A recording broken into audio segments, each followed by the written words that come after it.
오늘 이제 오전 내내 지금까지 주질에서 가장 중요한 화두가 된 것이 삼권 분립인 것 같습니다. 저도 모두의 말씀을 드렸습니다. 이 삼권 분립에 대해서 후보자께서는 기능의 분리를 말하는 것이지 인적 분리는 아니다 이런 말씀하셨습니다.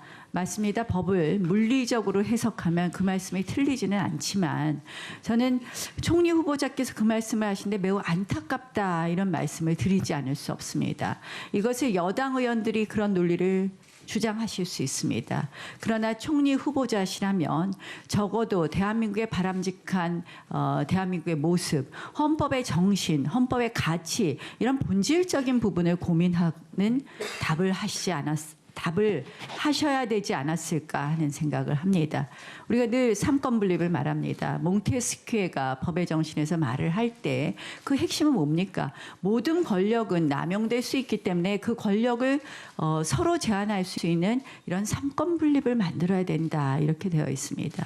결국 우리 대한민국에서는 어쩔 수 없이 이 제왕적 대통령제 때문에 이 입법부가 행정부를 과연 제대로 견제하느냐에 대해서 많은 국민들이 의심을 갖고 있습니다. 여당은 소위 청와대의 출장소라는 그런 의심을 갖고 야당은 지나친 발목 잡기라는 그런 의심을 갖고 있습니다. 그런데 의회의 위상이 높아지기 위해서는 우리 스스로 여당, 야당의 자세도 바뀌어야 되겠지만 의회라는 이 의회의 이가 해야 될 그런 역할의 의미에서 저는 국회의장이었던 분이 국무총리를 가시는 것은 굉장히 입법부의 기본적인 위상을 떨어뜨릴 수 있다고 생각을 합니다. 그래서 후보자께서 이것을 인적 분리, 기능적 분리 하시면서 하시는 말씀은 너무 후보자의 그릇에 비해서 작은 말씀 아니었나 이런 부분을 지적드리면서 저는 후보자의 진정성을 믿습니다. 후보자께서 의장을 그만두시고 총리 가시기 위해서 뭐 의장 때 총리 뒤를 생각하고 그렇게 의장으로서 편파적으로 하려고 하시지 않았다 이렇게 믿고 싶습니다. 또한 의장을 마치고 총리를 가기 위해서 노력하신 것이 아니라 정말 여당 내에서 총선을 앞두고 모든 총선 구도를 짜다 보니 지금 총리 후보자는 필요하고 결국은 고사하다 그 자리에 오신 거 잘 알고 있습니다. 그러나 적어도 이러한 선례는 앞으로 의장에 오르신 분이 내 다음 자리 총리가 될 수 있어 하는 그런 생각을 갖고 부당하게 의장으로서의 본래의 직분에 맞지 않게 하실 수 있기 때문에 저희로서는 이것은 나쁜 선례라고 지적을 하는 것입니다. 그런 면에서 좀 큰 틀에서 후보자의 그릇에 맞는 답변을 해주셨으면 얼마나 좋을까 이런 말씀을 지적드립니다. 그리고 이제 두 번째로는 아까 협치 총리가 되고 싶다 이런 말씀하셨습니다. 저도 지금 너무 정치가 극단의 갈등으로 되는 부분에 있어서 우리가 좀 더 국민을 통합하는 쪽으로 의회가 기능을 해야 되고 이런 쪽으로 정치가 가야 된다는 부분에 있어서 100% 동의합니다. 말씀에 이런 말씀하셨습니다. 서초동 국민 그리고 광화문 국민 이렇게 말씀하셨습니다.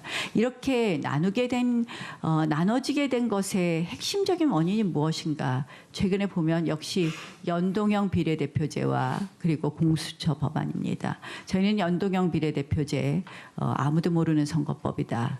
공수처 결국 대통령 측근들의 비리는 영원히 덮어둘 수 있는 공수처다 이렇게 이야기하고 있습니다.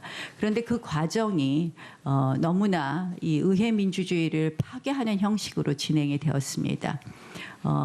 결국은 합의 통과되지 못했고 의회의 새로운 역사를 쓰면서 의회에 있어서는 안 될 불법 사보임이라든지 긴급 안건 조정위원회 기간을 갖다 90일을 무시했다든지 이러한 절차를 거쳐서 이것이 가결되었습니다.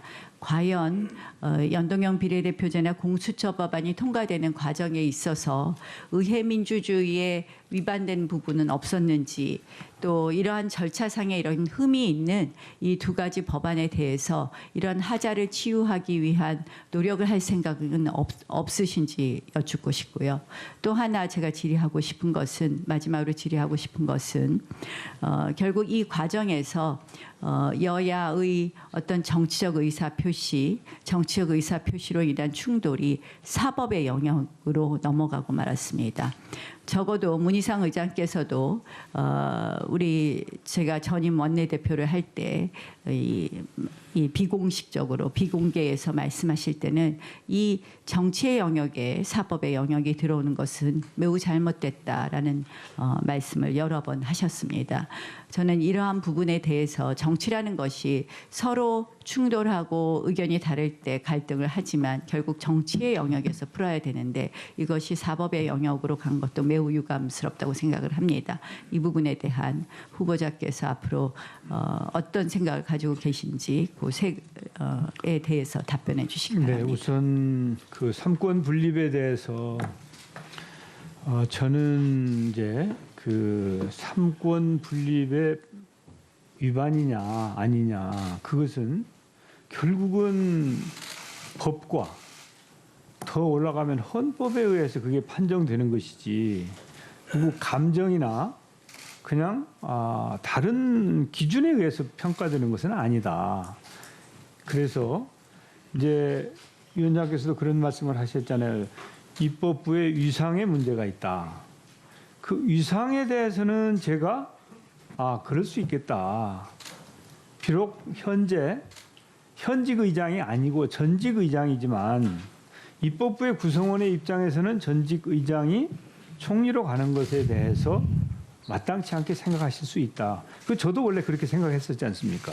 그래서 그 부분에 대해서는 제가 유감의 뜻을 표했지만 결국은 지금 누가 어떤 일을 하느냐 하지 않느냐는 국민이 판단할 일이다. 저는 그렇게 생각합니다. 그래서 이 삼권 분립 논쟁에 대해서도 우리가 여기서 여야 간에 아니면 저와 우리 야당 의원님들 간에 자신의 주장을 펴도 이게 여기서 결판이 안 나죠. 결국은 국민들께서 판단하실 일 아니겠느냐. 그래서 국민들에게 그건 판단을 맡겨주시면 어떨까 이렇게 말씀드리고 싶고요. 그 다음에 이제 연동형 비례 선거법하고 공수처법 사실은 이런 중요한 법들이 여야 합의에 의해서 처리되는 것이 최선이죠.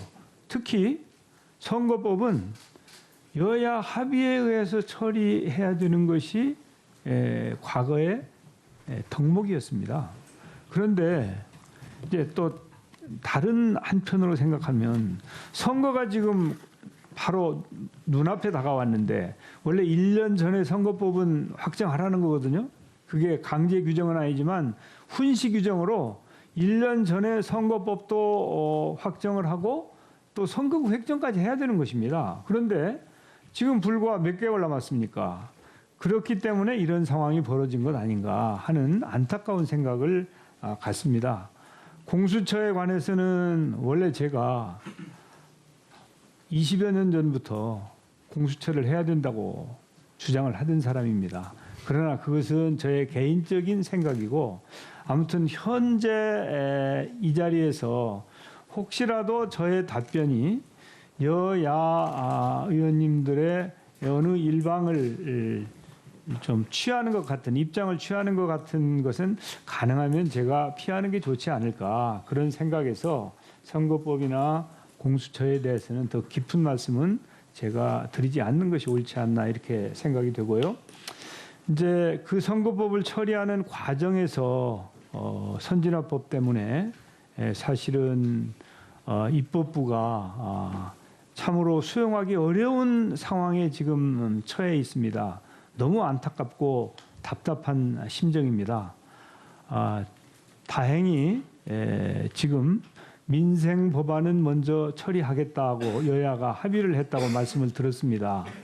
거기에서 좀 더 나아가서 좀 더 많은 문제에 대해서 현안들에 대해서 그리고 중요한 문제에 대해서 여야가 머리를 맞대고 지혜를 모아서 좀 국민들 걱정 좀 덜 시켜드리면 어떨까.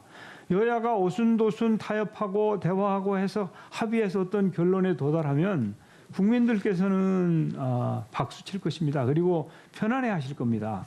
그러면 더 이상 광화문에 나오실 필요도 없고 서초동에 나오실 필요도 없고요.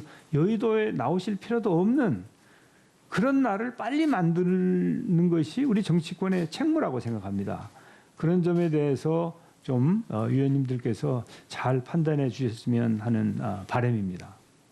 총리 후보자의 답변이 추상적이시고 실질적으로 여야 정치권에만 책임을 넘기셨는데요.